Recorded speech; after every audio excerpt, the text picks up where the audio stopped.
Film dibuka menampilkan seorang pria bernama Wei Chen yang berprofesi sebagai produser film. Hari itu dia menjadi narasumber di sebuah wawancara terbuka mengenai dunia perfilman. Wei Chen dengan percaya diri menjelaskan tentang bagaimana tugas seorang produser dalam proses produksi film. Selama wawancara itu, Wei Chen menceritakan perjuangannya sehingga bisa menjadi produser sukses seperti sekarang. Pengalamannya itu pun ditampilkan sepanjang film seiring dengan berlangsungnya wawancara. Lanjut, Wei Chen awalnya adalah seorang produser amatir yang sibuk kesana kemari mencari sponsor. Namun usahanya itu selalu berbuah penolakan karena film garapannya dianggap terlalu ekstrim alias tidak ramah iklan. Produksi filmnya pun tertunda berbulan-bulan dan ia tidak mendapatkan penghasilan sama sekali. Di sisi lain, mantan istrinya juga menuntut tunjangan yang belum dibayar Wei Chen selama 3 bulan. Apabila Wei Chen tidak membayar tunjangan itu, maka ia tidak diizinkan untuk bertemu dengan putrinya. Lanjut, di tengah kemalangan itu, Wei Chen dihubungi oleh sahabatnya yang bernama Liu Wang. Ia menawarkan solusi pada Wei Chen untuk menemui seorang pimpinan gangster yang diketahui juga merupakan seorang investor. Singkat cerita, Wei Chen dan Liu Wang pun pergi ke sebuah restoran untuk melakukan pertemuan. Tak berapa lama datanglah seorang pria bernama Tyrannosaurus bersama para pengawal sejanya. Bukan hanya namanya yang aneh, tapi selera makannya pun juga aneh. Hidangan yang dipesan oleh Tyrannosaurus membuat selera makan Wei Chen dan Liu Wang menjadi hilang. Mereka lantas menolak untuk makan dan akhirnya membuat Tyrannosaurus marah. Karena merasa tak dihargai, Tyrannosaurus lalu memaksa mereka untuk melakukan adegan pencoblosan dengan keledai.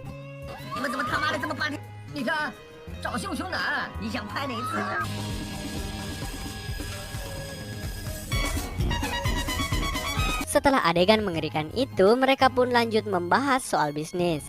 Tyrannosaurus setuju untuk bekerja sama dengan Wei Chen apabila ia membuat remake dari film dewasa favoritnya semasa kecil dulu. Tyrannosaurus juga menginginkan agar film remake itu melibatkan bintang film aslinya sebagai pemeran utama. Tanpa pikir panjang, Wei Chen pun sepakat karena tergiur dengan uang tawaran Tyrannosaurus. Setelah itu, Wei Chen menemui seorang wanita tua bernama Yum Shao. Ia adalah bintang film lawas dewasa yang dimaksud oleh Tyrannosaurus. Wei Chen lalu berusaha membujuknya untuk mau kembali berperan dalam film remake yang akan dibuatnya. Namun Yum Shao menolak karena di usianya yang sekarang ia sudah tidak mau lagi beradegan dewasa. Lanjut, Wei Chen menemui mantan istrinya untuk menjemput putrinya. Kemudian Wei Chen membawa putrinya berkunjung ke kantornya. Akan tetapi suasana kantornya waktu itu mendadak ramai karena diubah menjadi studio pemotretan dadakan. Di sana Wei Chen bertemu dengan seorang wanita bernama Candy. Candy adalah aktris muda dan teman lawan Wei Chen. Tapi karena sepi job syuting, Candy kini harus bekerja paruh waktu sebagai model. Setelah berbincang singkat, Wei Chen lalu pergi menemui temannya yang bernama Blackie. Blackie adalah seorang sutradara yang kini membuat usaha judi sampingan karena tidak adanya job.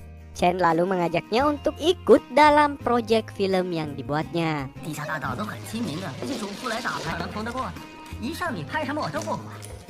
Setelah itu, Wei Chen kembali ke kantornya yang sudah dalam keadaan sepi.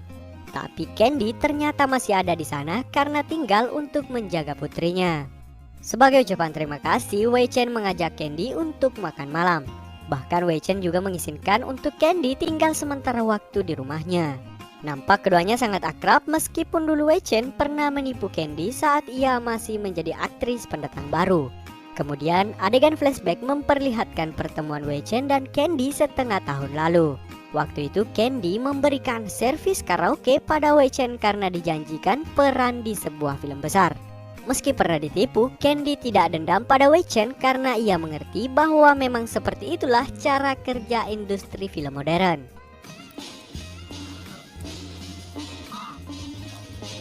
Lanjut, keesokan paginya mantan istri Wei Chen datang untuk menjemput putrinya. Ia terkejut karena melihat Candy ada di rumah Wei Chen. Ia kemudian mengingatkan Wei Chen untuk jangan lagi membawa wanita sembarangan ke rumah apabila putri mereka ada di sana. Setelah putrinya pergi, Wei Chen kembali kepikiran soal filmnya yang belum menemukan pemeran utama. Untuk menghibur Wei Chen, Candy berinisiatif mengkaraoke mikrofon hidupnya. Di tengah kenikmatan yang dirasakannya, Wei Chen tiba-tiba mendapat sebuah ide.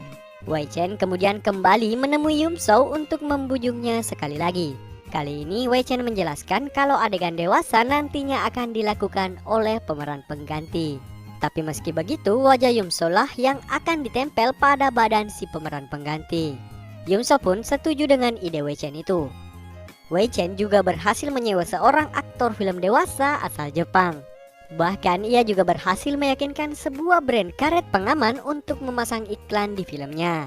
Tapi di sisi lain, kecerobohan asisten dan sutradaranya akhirnya membuat biaya produksi menjadi membengkak. Karena itu Wei Chen menemui mantan istrinya untuk meminjam uang dan akan menggantinya setelah filmnya dirilis. Mantan istrinya setuju untuk meminjamkan uang tersebut, tapi dengan syarat Wei Chen tidak boleh menemui putrinya lagi.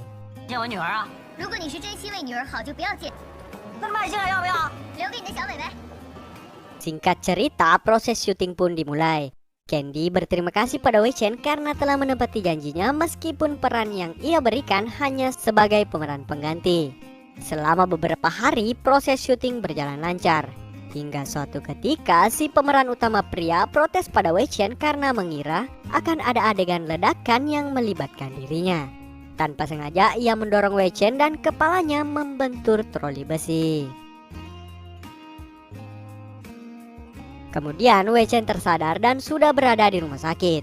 Di sana ia dijaga oleh Liu dan Candy yang setia menemaninya. Ternyata Wei Chen sudah ada di rumah sakit selama 3 bulan. Dan saat itu pula filmnya sudah selesai dan siap untuk dirilis. Meski Wei Chen tidak tahu hasilnya seperti apa, ia tetap merasa sangat senang karena tugasnya sudah selesai. Akan tetapi saat Wei Chen bersama Tyrannosaurus menonton film itu untuk pertama kalinya, keduanya nampak kecewa dan tidak menikmati film itu. Bahkan Tyrannosaurus protes karena bintang film idolanya diedit dan diganti oleh pemeran lain. Ia pun meminta agar film itu jangan dirilis dan sebaiknya dibakar saja.